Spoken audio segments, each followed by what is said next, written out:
주님께서 여러분과 함께 또한 사제의 영과 함께 마르코가 전한 우리 주 예수 그리스도의 순환기입니다. 영광 받으소서.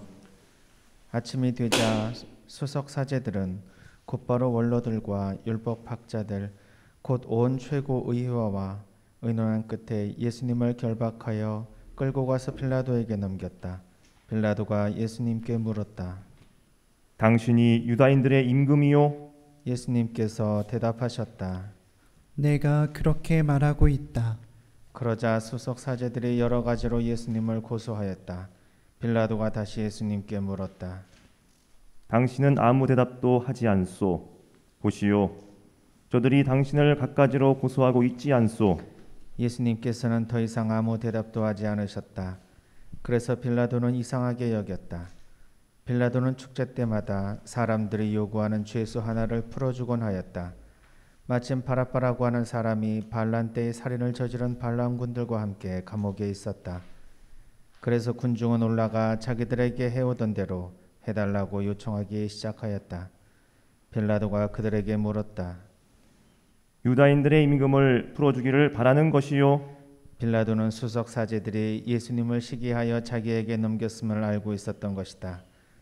그러나 수석 사제들은 군중을 부추겨 그분이 아니라 바라바를 풀어달라고 청하게 하였다. 빌라도가 다시 군중에게 물었다. 그러면 여러분이 유다인들의 임금이라고 부르는 이 사람은 어떻게 하기를 바라는 것이요? 그러자 군중은 거듭 소리를 질렀다. 십자가에 못 박으시오. 빌라도가 그들에게 물었다. 도대체 그가 무슨 나쁜 짓을 하였다는 말이요? 군중은 더욱 큰 소리로 외쳤다. 십자가에 못 박으시오. 그리하여 빌라도는 군중을 만족시키려고 바라바를 풀어주고 예수님을 채찍질하게 한 다음 십자가에 못 박으라고 넘겨주었다. 군사들은 예수님을 뜰 안으로 끌고 갔다. 그곳은 총독 관저였다. 그들은 온 부대를 집합시킨 다음 그분께 자주색 옷을 입히고 가시관을 엮어 머리에 씌우고서는 이렇게 말하며 인사하기 시작하였다.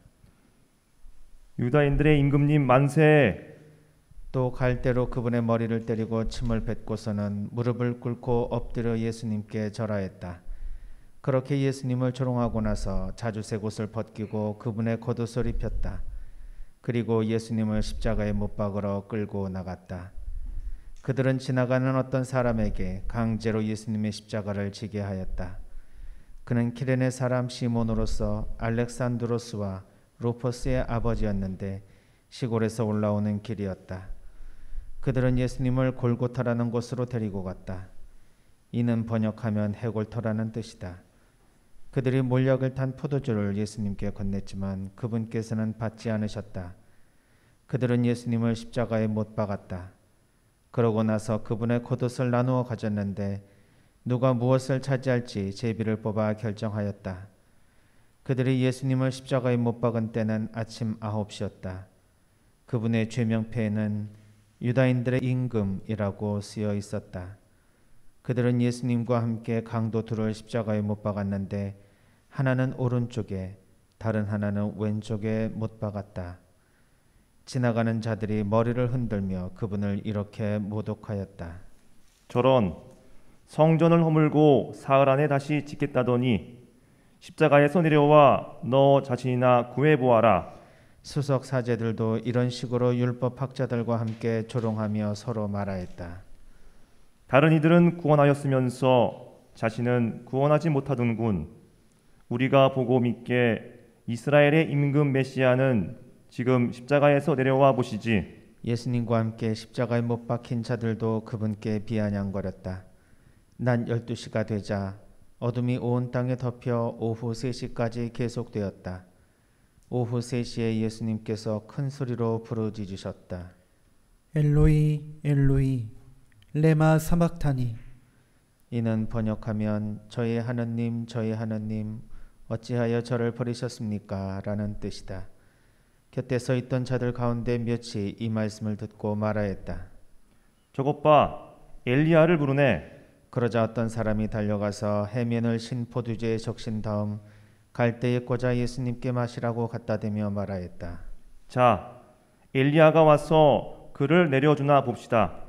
예수님께서는 큰 소리를 지르시고 숨을 거두셨다. 무릎을 꿇으십시오.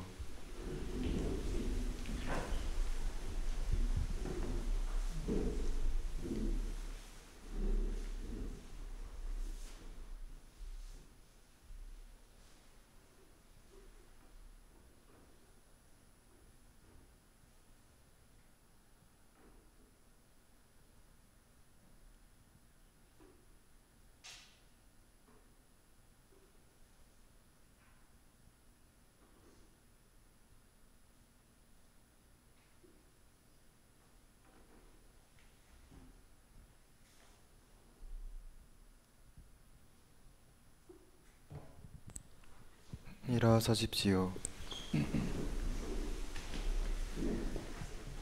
그때 성전 휘장이 위에서 아래까지 두 갈래로 찢어졌다. 그리고 예수님을 마주보고 서 있던 백인대장이 그분께서 그렇게 숨을 거두시는 것을 보고 말하였다. 참으로 이 사람은 하느님의 아드님이셨다. 주님의 말씀입니다. 그리스도님 찬미합니다.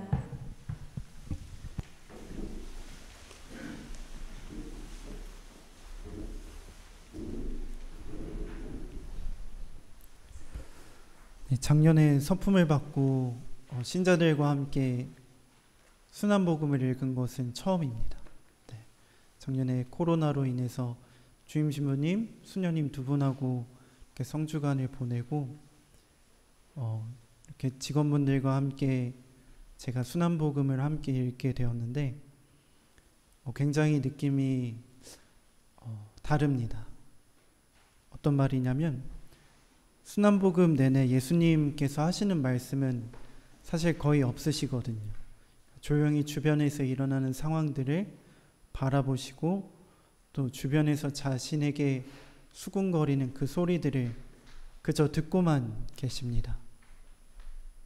홀로 서 계신 예수님의 심정을 이 자리에서 물씬 느낍니다. 우리 모두 예수님이 되어서 이 자리에 한 번씩 모두 서보았으면 좋겠습니다. 성주간을 시작하며 다른 무엇보다 우리가 순환복음을 천천히 각자가 한 번씩 더 읽어보면 너무나 좋을 것 같습니다. 예수님께서 어떤 심정으로 지금 우리를 위해서 걷고 계신지 복음을 통해서 잘 묵상해 보시길 바라겠습니다. 엘로이 엘로이 레마 사박타니. 이 구절은 시편 22절의 22편의 첫 구절입니다. 예수님께서는 짧은 시간 동안 시편 22편의 그 의미를 우리에게 전해주고자 하셨습니다. 조금 길지만 줄여서 시편 22편을 나눠드리도록 하겠습니다. 엘로이 엘로이 레마 사박타니. 소리쳐 부르건만 구원은 멀리 있습니다.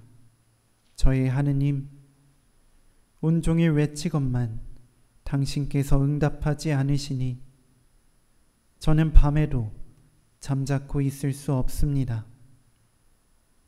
그러나 당신은 거룩하신 분, 이스라엘의 찬양 위에 좌정하신 분, 저희 선조들은 당신을 신뢰하였습니다.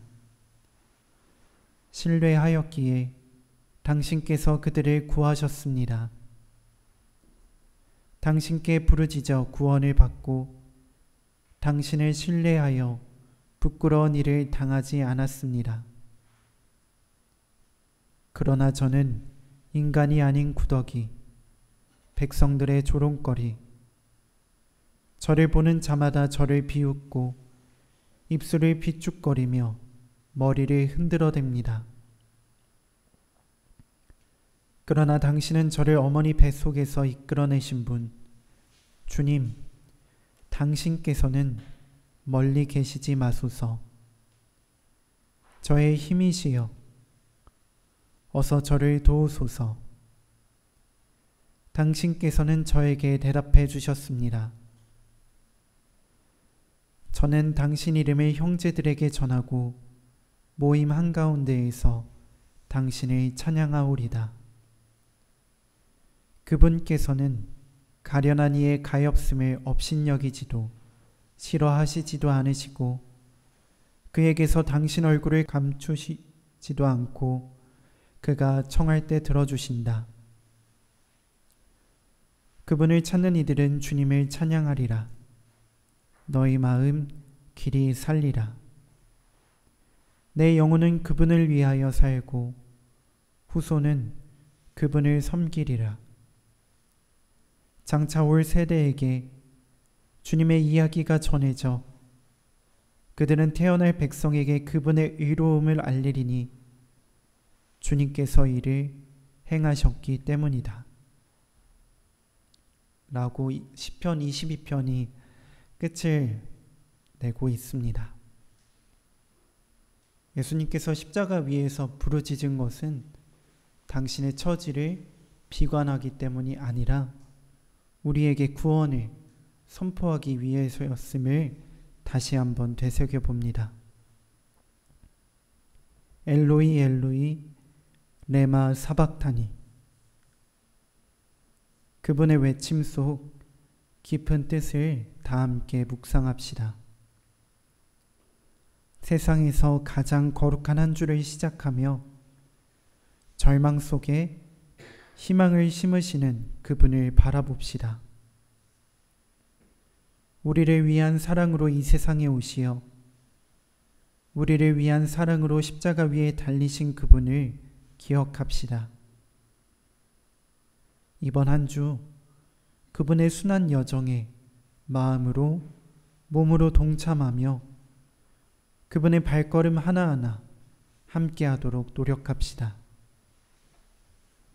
만약 내 마음이 무거워 그분의 순환을 바라보기 어렵다면 세상 모든 죄악을 짊어지고 외로이 걸어가시는 그분의 발걸음을 떠올려 봅시다. 그분과 함께하는 우리의 시간은 예수님의 발을 닦아주었던 마리아의 나르드 향유와도 같을 것입니다. 그분의 순환과 죽음을 함께 준비하고 우리의 부족함을 함께 봉헌하도록 합시다. 그분처럼 절망 속에 희망을 심으며 부활을 기대하고 우리의 희망이 더욱더 커지길 기도하는 한 주를 보내도록 합시다.